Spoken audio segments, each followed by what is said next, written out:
নমস্কার বন্ধুরা, আশা করি তোমরা সবাই খুব ভালো আছো আর আমরাও মোটামুটি ভালো আছি। তো বন্ধুরা, আমার আরও একটা নতুন ভিডিওতে তোমাদের সকলকে স্বাগত।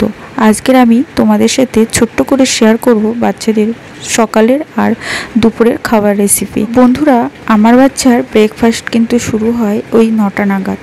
তো আজকে দেখো ব্রেকফাস্টে আমি দেবো কিন্তু একটা অ্যাপেল আর ছাতু। অ্যাপেল আর ছাতু কিন্তু বাচ্চাদের হেলথের জন্য খুবই ভালো।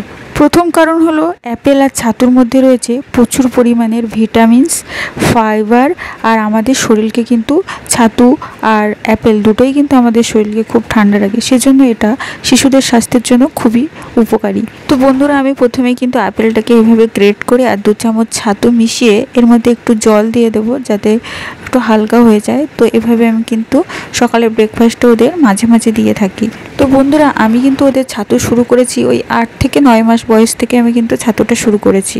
তো এখন আমি চলে যাচ্ছি ওদের লাঞ্চে, আর ওদের লাঞ্চটা শুরু হয় ওই 1:30 থেকে 2টোর মধ্যে। আর লাঞ্চ আর ব্রেকফাস্টের মাঝে কখনো কখনো আমি চেষ্টা করি একটা ওদের ফল দেওয়ার, আর যেদিন সময় হয় না সেদিন হয়তো লাঞ্চের পরে আমি একটা ওদের ফল দিই। তো ওদের জন্য আজকের কিন্তু একদম সাধারণ খাবার রয়েছে। তো এক খাবার আমি ওদের দিই না রোজ, বেশিরভাগ দিনে কিন্তু সবজি দিয়ে মাছের ঝোল বানিয়ে দিই। তো আজকের একটু অন্যরকম করে বানিয়ে দিই। তো বন্ধুরা, এটাই ছিল কিন্তু আমার আজকের বাচ্চাদের ব্রেকফাস্ট আর লাঞ্চের খাবার। তো আমি আমার বাচ্চাদের কিন্তু একদম সাধারণ খাবারে অভ্যস্ত করেছি। তোমরাও যদি চাও তোমাদের বাচ্চারা সাধারণ খাবারে অভ্যস্ত হোক, তাহলে অবশ্যই কিন্তু আমার চ্যানেল থেকে একবার ঘুরে আসতে হবে।